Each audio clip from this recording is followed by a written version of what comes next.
So today's class is about building your career.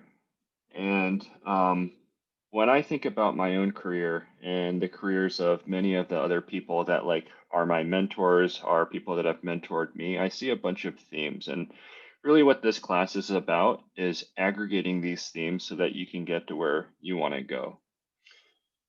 The specific things that we're talking about is number one, figuring out what's the path that makes the most sense for you. So some of you may have a really good sense of what you want to do next.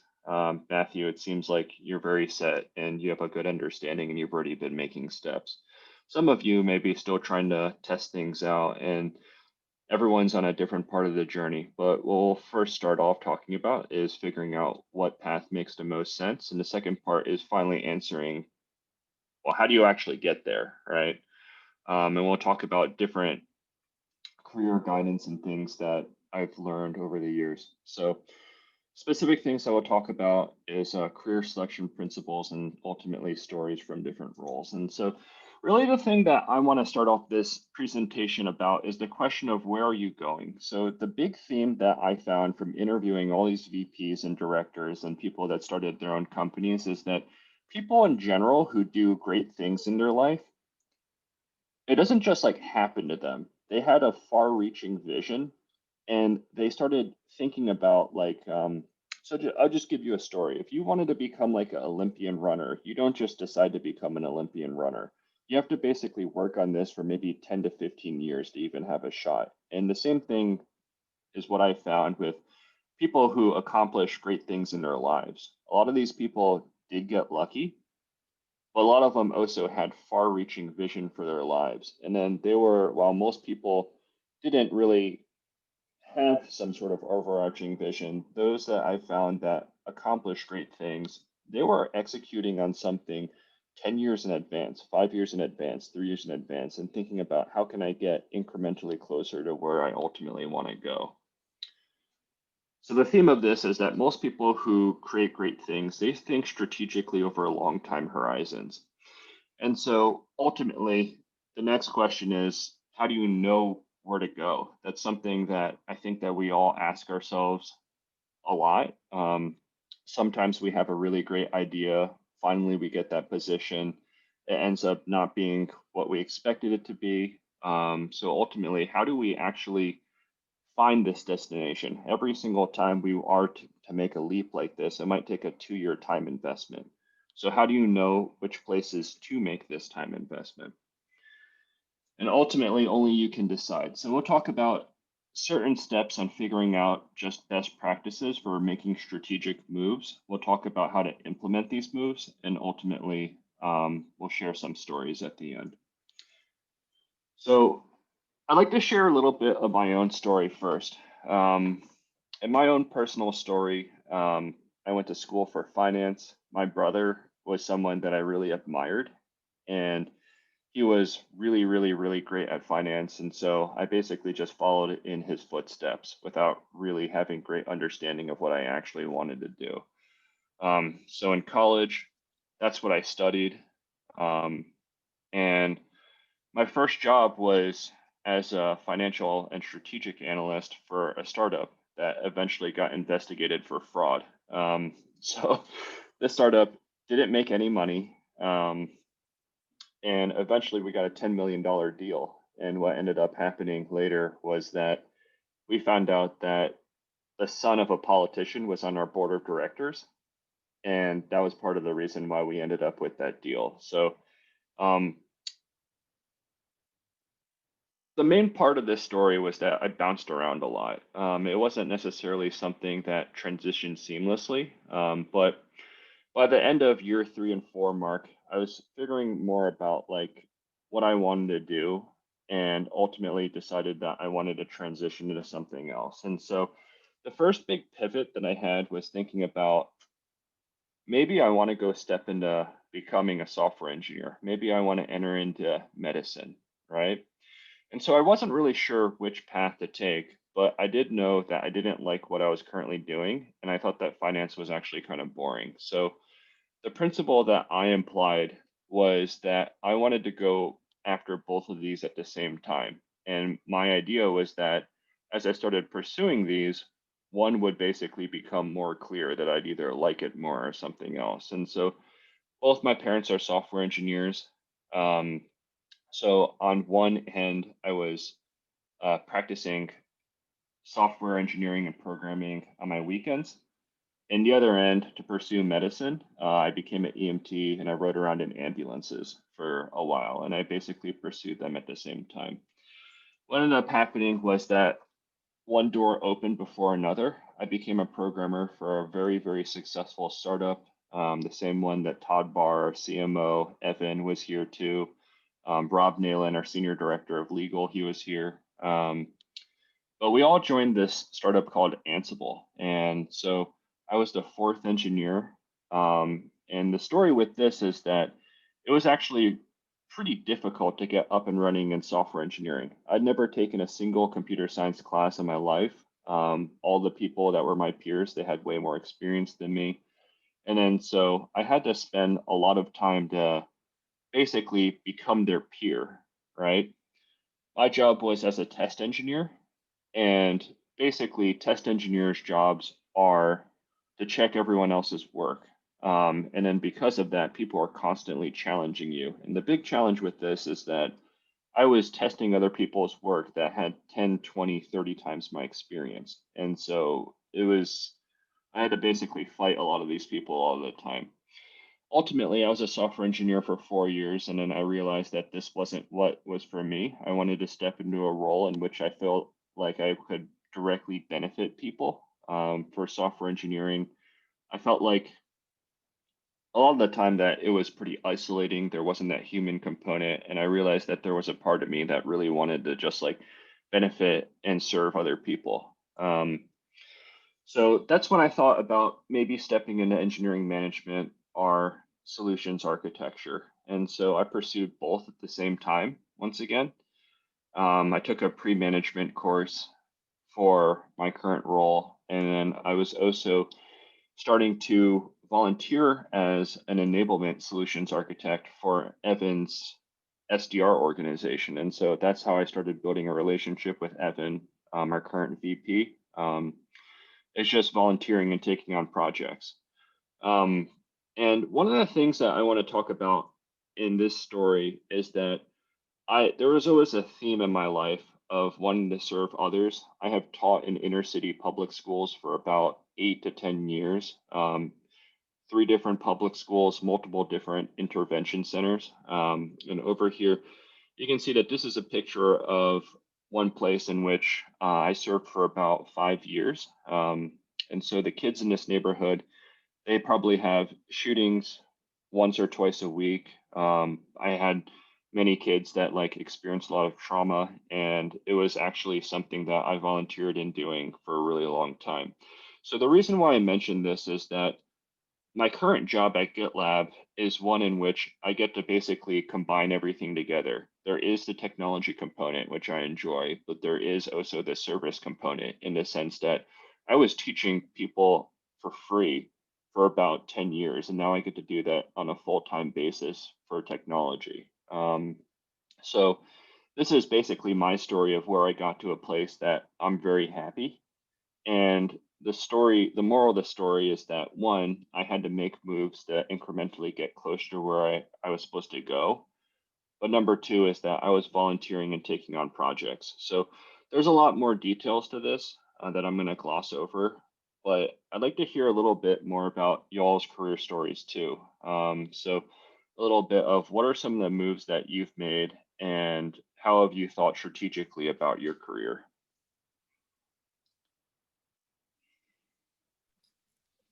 I can start. So for me, it was a little bit different because I'm based in Egypt, and in Egypt, the job opportunities for someone that is starting their career is only in the service department. So that would be hospitality, customer service, and so on. So I got into customer service because my English was at the time good enough to be speaking to other English speakers abroad, and I liked it. I liked I liked talking to people. I liked building relationships. So I like that part.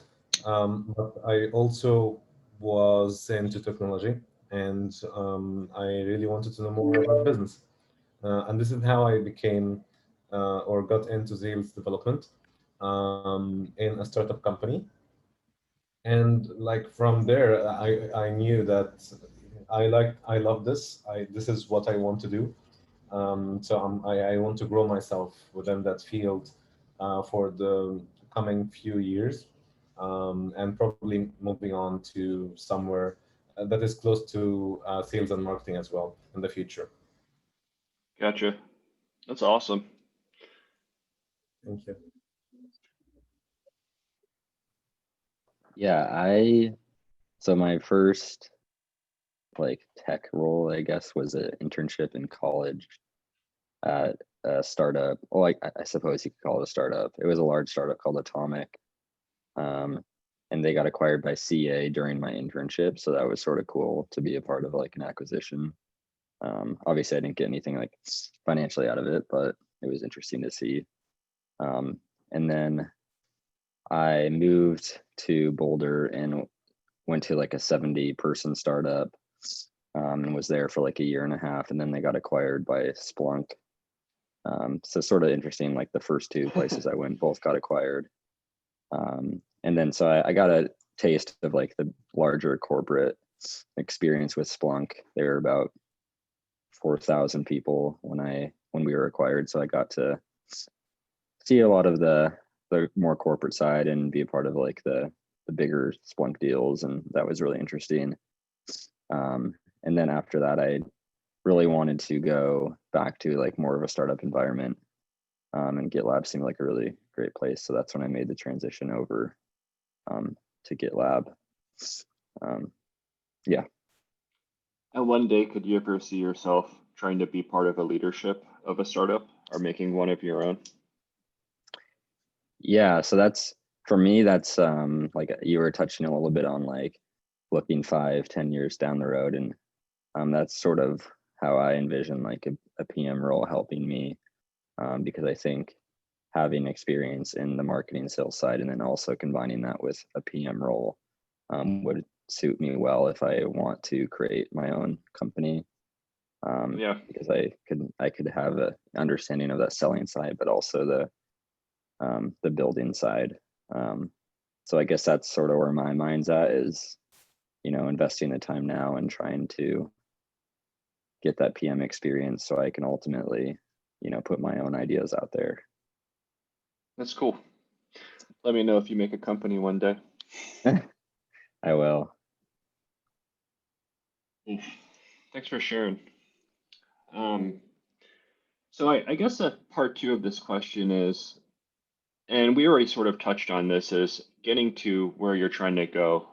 So Matt, you just talked about and eventually making your own company, wanting to understand that sales, marketing, and product knowledge. For Bishoy, what about you? What sort of things have you been doing to, further yourself? I have been reading a lot into sales and marketing techniques and sales and marketing ethics, you might say.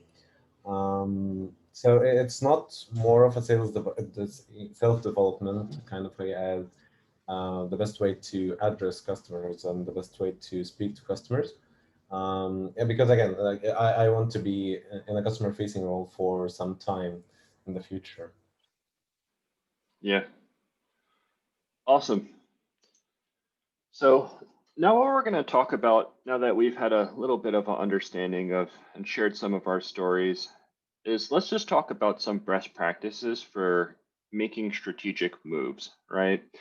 So what I did for this is I read a ton of books, read a bunch of blogs, listened and interviewed many different VPs and directors. And what I'm doing is I'm basically congregating all of this information really, really, really quickly through like maybe 8 slides. So this is all best practices from books. Also interviewed multiple different leaders at GitLab itself, asking them the exact question of, tell me your story, tell me what you did, so that we can reproduce their success. Other things that we've done, is just sharing some of my experience from serving as a guidance counselor for college and high school students, and the fact that I have interviewed many people in my life, sharing some knowledge from what it is like on the other side of the fence. So generally, there's only three parts to this process, right? Number one is figuring out where you want to go. No one can do this for you, but you're not going to go anywhere unless you first figure out where you want to go. Step number two is figuring out how to get there with incomplete information. And then number three is to start executing and doing this over and over and over again. So it's the principle of asking, seeking, knocking. No one can do it for you, but asking questions, asking for mentorship, seeking out internships, seeking out insider information, and finally applying and positioning yourself so that in 10, 15 years, you're in a position that you're really happy with, having made strategic moves across the board for the last maybe 4 or 5 strategic moves that incrementally got you closer to where you're trying to go. So step number one, finding a destination. The general principle that most people teach is a principle of triangulation of 3 different things. And so what we're talking about over here is that there's a lot of people that they really just think, I want to make more money and as much money as possible. But that's not the whole picture, right?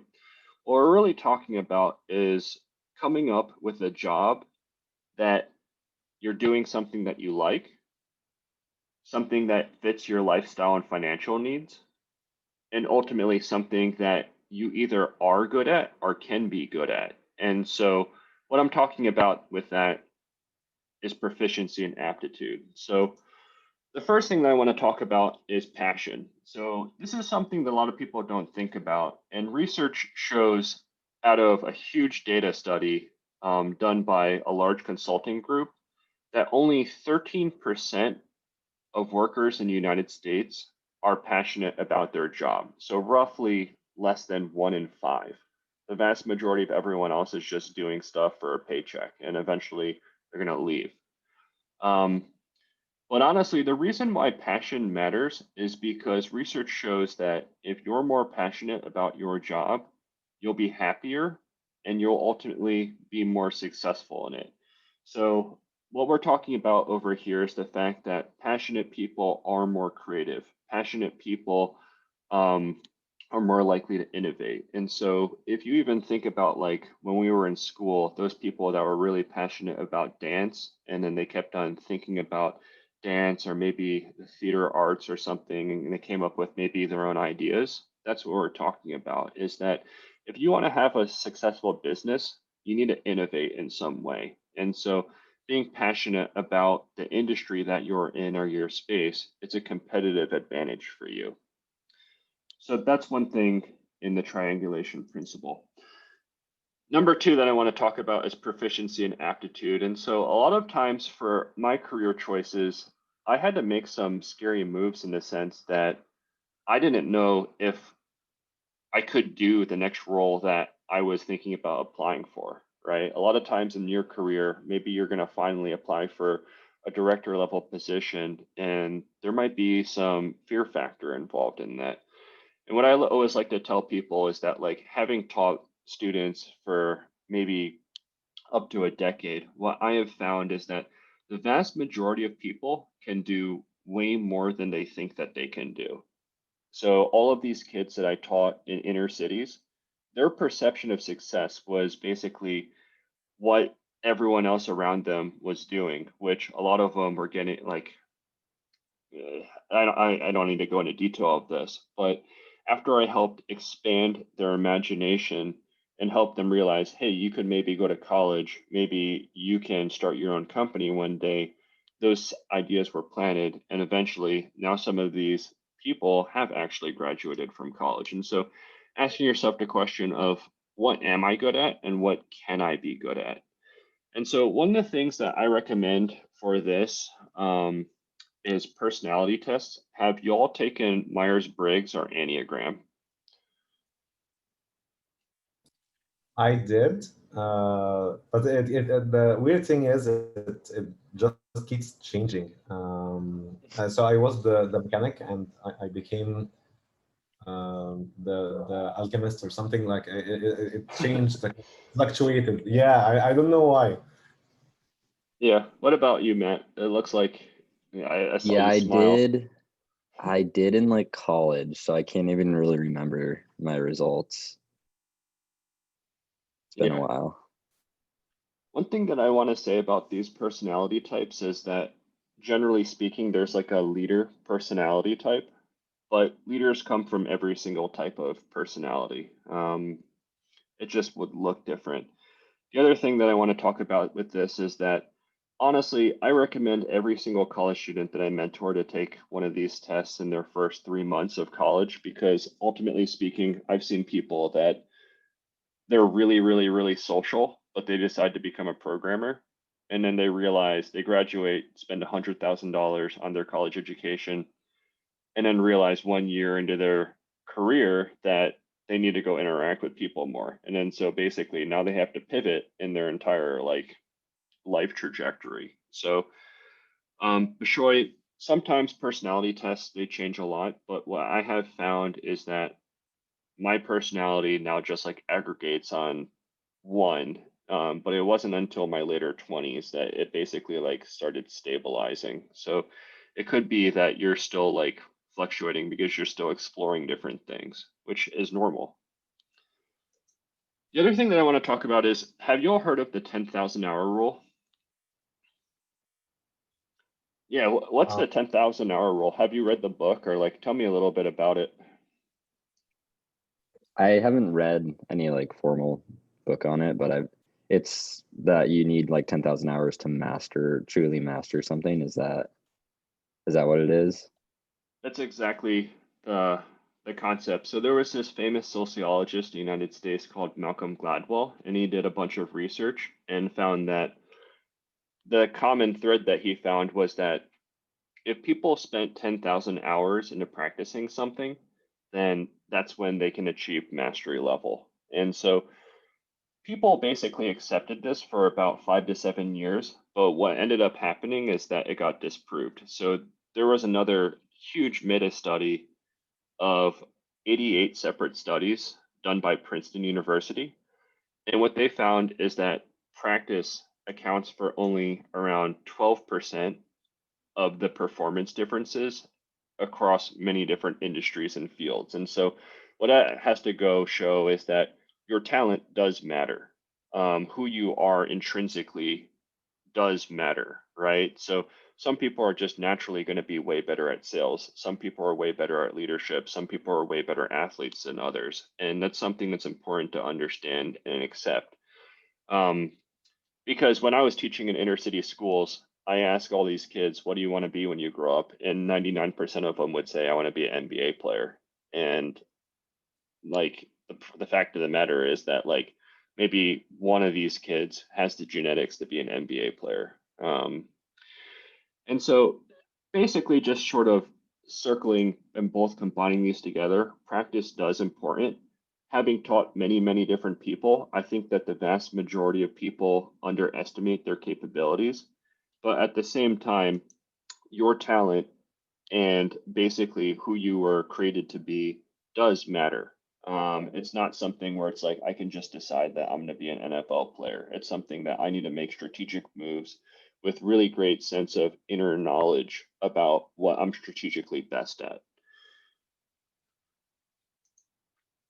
All right, so step number 3 in this triangulation principle is talking about lifestyle, right? And so here's a picture of a guy in a suit on a surfboard, checking some emails, and we might laugh at this picture, but I have a friend that basically was very, very, very successful in technology and then spent the next year just traveling. He literally spent an entire year in 30 different countries, would get bored, move to a different country. And so this is something that a lot of people do have choice over. First thing that we want to talk about is money, right? So it's something that like we kind of avoid talking about as a society, but it's something that's really important is figuring out what kind of lifestyle do I want? And then how much money do you need to achieve that lifestyle? And then ultimately thinking about things like financial independence. So that's something that's beyond the scope of this course, but for a lot of salespeople, their goal is to basically just make as much money as possible. And what I've seen is that a lot of people, their marriages, their families, they suffer. And really asking yourself the question of like, what are my actual desires to live my life and how do I get there? So some perspectives on money. There's a lot of research on money in general. And basically what the research shows is that if people are in poverty and they increase their income, that leads to dramatically more satisfaction and contentedness in life. But after income goes beyond a certain threshold, that basically there's almost no effect on personal happiness. And what they've actually found is that as income gets high enough, that people in general, they start becoming less appreciative of things in life. The other thing that research has shown is that, ironically enough, giving away money to other people in some sort of benevolent cause is what gives the majority of people the highest amount of happiness in terms of spending their money. So those are two perspectives on money. The other thing that I want to share is a perspective on addiction. So I've had a career in sales for a while now. I've seen a lot of my colleagues get addicted to chasing after money. In all honesty, that's how sales is designed, is that they recruit competitive people and then they basically have a leaderboard where number one, number two, number three, everyone's ranked. And then so naturally people are competitive. But a lot of people are addicted to money. And how you can tell is, what do you think about in your spare time? Is this what your thoughts naturally gravitate towards? And so just thinking about, that's less thoughts for your family. That's less thoughts for other things that you could care about. And I won't harp on this. This is something that you can think about on your and reflect on your own. The other perspective on money is something that a lot of financial analysts will tell you, is that ultimately that money can buy you time. And the whole idea is eventually coming to a place in which you can become financially independent. And so what I mean by that is that if you have so much investments that you now have the ability to go back to school. You now have the ability to take 2 years off from working if you want and to go do like a personal retreat or something like that. If you have lower levels of income, then you don't have that flexibility. So the research shows that as people's incomes increase, it gives them more flexibility to live the life that they want to live. And so this is one of the value adds of having higher levels of income. So ultimately, adding everything together, thinking about the lifestyle that you want. So how many hours do you want to work? Do you want them to be regular hours? Some people really like 9 through 5. Some people want to work 2 days for like 16 hours each and then just have Friday and Thursday off. I know people who are like that, who are engineering contractors. Do you like quota, right? Is that something that you don't mind when you're young, but when you have a family, it's something that you don't want? Do you want to travel or not? A lot of times for sales positions, there's higher levels of income if you have travel, but the reason why they do that is they call it hazard pay, because you have to compensate people to come back to their families on a Friday at 8 p.m., right? And ultimately, what we're talking about is how much responsibility do you want and what do you want your life to look like? Out of a lot of the people that I mentioned, so I'm not talking about the leaders that I've interviewed here, but many of the CEOs and CTOs that I've worked with or interviewed across my life. I've noticed that a trend is that as people start working more, they tend to get super, super, super focused on their job. And a lot of times people end up just like, for whatever, it doesn't have to be this way, but what I've noticed that a lot of people end up getting like very, very stressed out. So it's just something to think about. It's just sort of like, what do I actually want in life, right? And ultimately, after figuring out some of these things, taking those personality tests, asking yourself some of these deep questions that only you really can answer, and triangulating. The vast majority of Americans may be in one of these circles. If you can get in two of these circles, you're a pretty blessed person, and ultimately making moves so that 5, 10, 15 years from now, maybe you're in all three of these circles where you're doing something that you really like, feel like you're making a difference, you're very good at it, you have competitive advantages over other people, and it allows you to live the lifestyle that you want which ultimately is going to be something that's unique to you. And the other thing is that some of these things could change, right? So your ideal lifestyle in your mid 20s is going to be different than your ideal lifestyle in your mid 30s, right? Just answering some of these questions. So, yeah, I'd like to hear what you all think about some of this stuff so far. Like, did this trigger any sort of thoughts, or just open the floor to hear any feedback so far before we move on to the next section? Yeah, like I completely agree with you, Chris.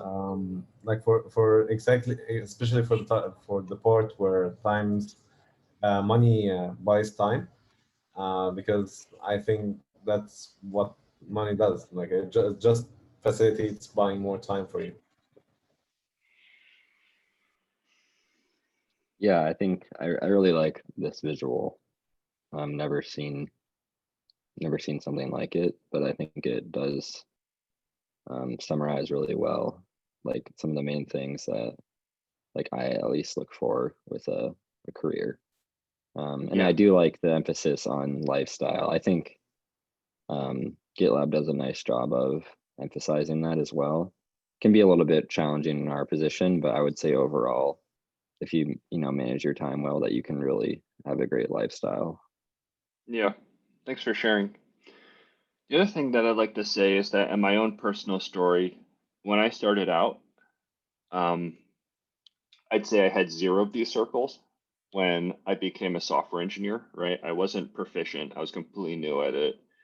Um, Lifestyle was actually okay. And I was still learning about myself. So I didn't know if it was passionate or not. But ultimately, it's the whole idea of iteration, right? So my first job, I learn a little bit more about myself. I make a strategic move that gets me 20% closer. Maybe I'm in one circle now, right? And then I make another iteration, a job search, figure out the next strategic move. And finally, 10 years later, I'm finally in a position where I'm somewhere in the middle. Um, so I think that the main thing to think about this is that it's kind of a journey, right? I know a bunch of people that they're constantly making strategic moves, and over a 5, 10 year time horizon, now they're senior directors. One of my friends from high school is a VP of a tech company in New York City. I also know some of my own friends, and if you just think about the relationships that you have in your personal life, where it's someone who maybe they were thinking about starting a hobby, or moving to a new city or trying something new, and maybe they're afraid, or they might just have some mental blockers, and so they've been sitting on the sideline for years and years and years. I know people that have wanting to write a book, and I ask them what's up with their life, and they tell me the same thing for the last like 7 years, and they're still sitting in the same place. So ultimately, you're the only person who can get you to where you're trying to go. And sometimes you don't know what it's going to look like, right? So this is a picture of Middle Earth. And in this story, there's a lot of bad guys and people that are trying to hurt you. You don't know what exactly is going to happen in some of these places and cities that you could visit. You've heard a lot of stories about it, but you're not entirely sure, right? And so, really, there's a couple of choices. One, you can stay where you've always been, or two, you can venture out into the unknown. And so the choice is yours. I think that the challenge is, if you finally want to get into one of these like intersection circle jobs and live an ideal lifestyle, then you need to take inspired and emboldened risks. So if you asked me 5 years ago that I'd do public speaking for my primary job, I would have laughed at you. Like, as an engineer, like, I was super shy, right? And it was something that I really had to work on. But through many of the roles that I had, maybe I go into this one role, the company fails, and then so I end up stuck. But I at least know more about myself, know more about journeying, and have hopefully gotten incrementally closer to one of these three circle places. So now that we talked a little bit about that, let's talk about now the second part of this story about how do we actually get there, right? That's something that we really, really, really want to know. I think that a lot of people in this presentation, it sounds like we've already done some of this deep thinking. We know the direction that we want to go, but how do we actually get there. So this is what I found from interviewing a lot of these VPs and directors and people like that. So the number one way that I have found is finding someone who has already gotten to the place that you are trying to go. And so literally there's only two options, right? One, you can figure it out on your own. Or two, if your goal is to move into SMB sales, find someone who did it a couple of quarters ago and ask them literally, what did you do to be successful and make this move? Who did you talk to? How did you prepare yourself? And then getting advice. And so what I'm talking about with this is finding people who've already been successful and asking for mentorship. Number two is using a job description as a guide. And so this is something that I recommend for everyone. For the vast majority of jobs that you apply to, they will list out what they're looking for. And your goal with this is to basically make it so that when they see your resume, they see bullet point number 1, bullet point number 3, bullet point number 5. And so as an example of this is my resume that I use to apply for my current job. And so let's just take a look at some of these points. I led enablement for all 8 of Red Hat's sales teams. This effort included identifying training gaps, creating curriculum, and ultimately presenting material. My largest talk was given virtually at GitLab. We are all virtual to an audience of 65 people. That's about the size of SDR, and covered CI/CD/DevOps, which is our space, right? So literally everything over here was tailored to the job description of the job that I was trying to get. Other things over here is creating and delivering new hires, onboarding material, mentoring new people. It's basically when someone looks at your resume, they want to be able, you basically want to tell the story of how you are going to fit these responsibilities. And so that's point number 2, which is getting relevant experience, right? So you may have some of these strengths already, finding ways to reinforce them. And for some of the gaps that you have, finding ways to fill them, right? So one of the things that I hear a lot is I'm an SDR. I'm trying to move into sales, but they only hire people with closing experience. So how do I get closing experience, right? So my challenge for you is that I got a job in software engineering with 0 classes taken for computer science in college and 0 professional computer science experience, right? So I literally had no academic experience and professional experience. So how did I do that? Well, sometimes you have to think outside the box. And so the story with Project Sputnik was, I'll just share a little bit of it. And if anyone wants to hear more about it, just send me a direct message. I'm happy to talk more about it. But like what we ended up doing is that a friend and I, we sat around, were unhappy with our jobs, didn't have the money to go back to school. And so we asked someone to mentor us, and he agreed. And then so through this mentoring relationship, he taught us how to become software engineers. And exactly 365 days later, I got my first software engineering job offer. So sometimes you have to get creative. If closing experience is a barrier for you, well, maybe you can get a part-time sales job and work on the Saturdays so that you can work on it. I know someone else who's taken a class at Harvard Business School, which is $6,000, and it has to do with closing experience, right? It's delivered virtually. Anyone can do this right now. And so what I'm trying to say is all of these bullets here, try to figure out how you can tell the story of how you are the best candidate for this. Some of these you're already going to have. For the ones that you don't have, think strategically about how you can get experience to fill in these gaps. Sometimes you're going to have to get creative. Number 3 is networking. So networking is something that a lot of people don't like doing. Even when I hear the term networking, it's almost like you get this sort of bad feeling in your stomach. But let's actually just take a look at this diagram over here. And so this is actually from a consultant agency, and this has to do with referrals across the entire United States marketplace. And so over here, you can see there's the different types of places in which people apply for jobs. Number one's through referrals. You can also apply for a job through a career site. You can also apply to job through a job board, so on and so forth. The number one way that companies are hiring right now is through referrals. 40% of all new hires are referrals. And so that's point number one. Point number two is the fact that only 7% of total applications are from referrals. So let's just visualize this. 93% of applications are not referrals, only 7%. But that 7% makes up 40% of all of new hires. So it's basically the number one way in which businesses are hiring right now.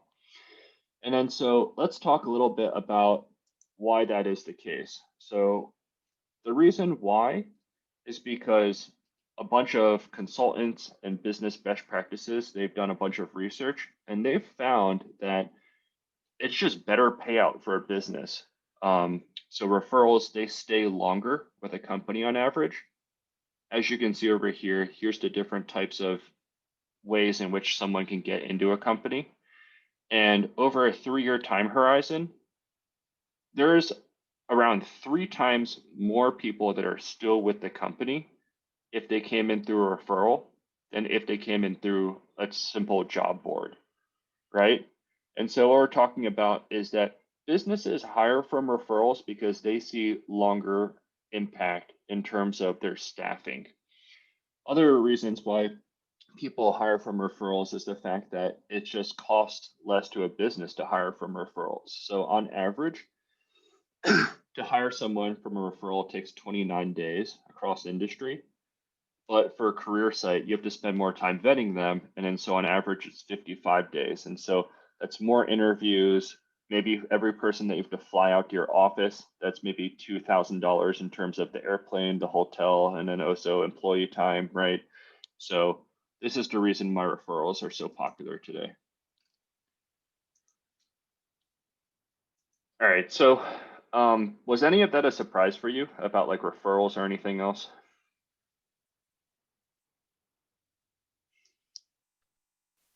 I guess it was surprising to hear that only 7% are referrals. I guess I always imagined that people are always referring just because there's incentives to do so, but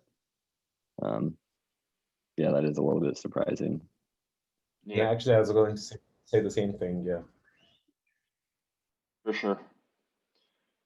All right, so just summarizing this presentation so far, the first thing that we talked about is where are we trying to go? The only way to find this out is by thinking of deep questions about who you are and what you're trying to do in life.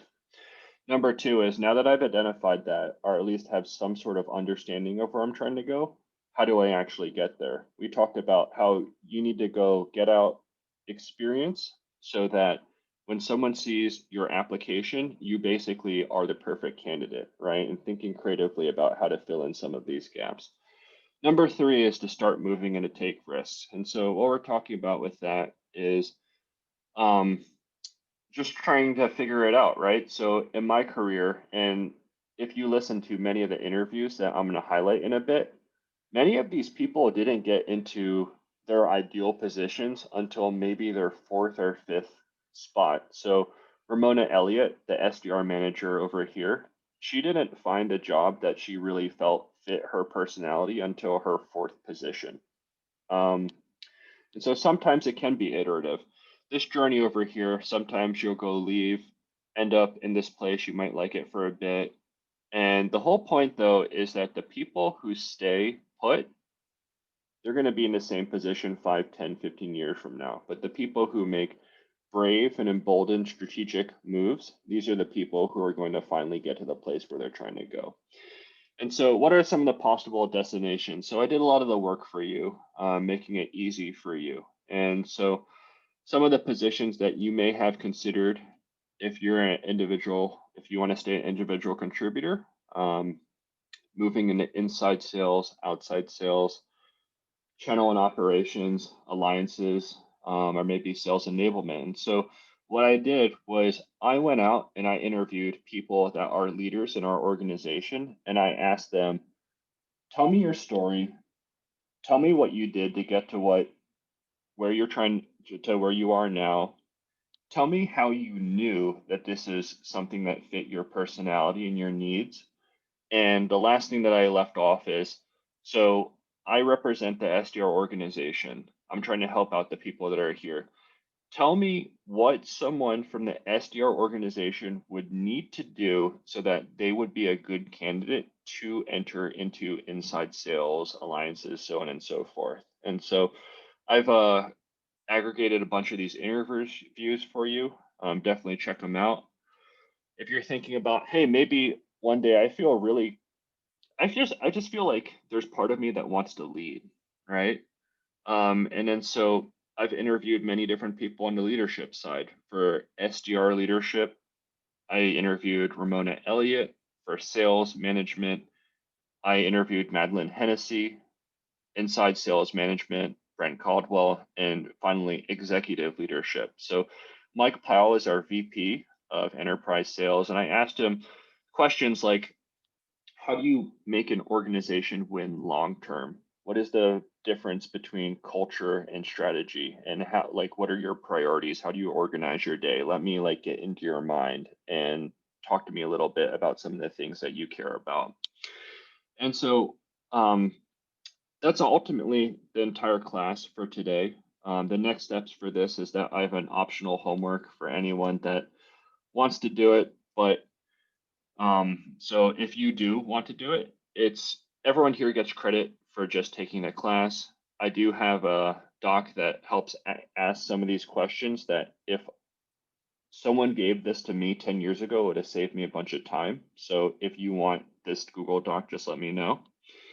But the other thing that I want to talk about is that if you want to hear some of these stories, then the link is on the Tanuki Tech YouTube playlist under GitLab Unfiltered channel. So over here, you can see Brent Caldwell, Kim Stagg, Madeline Hennessy. And specifically for these three people over here, I think that it's definitely important for us because these are the hiring managers that are hiring from SDR. Madeline is an SMB manager. Brent is an ISR manager. And so they actually gave me some inside information on what they expect out of an SDR to be successful in the next role. So I definitely hope that you take advantage of some of these interviews that I've created.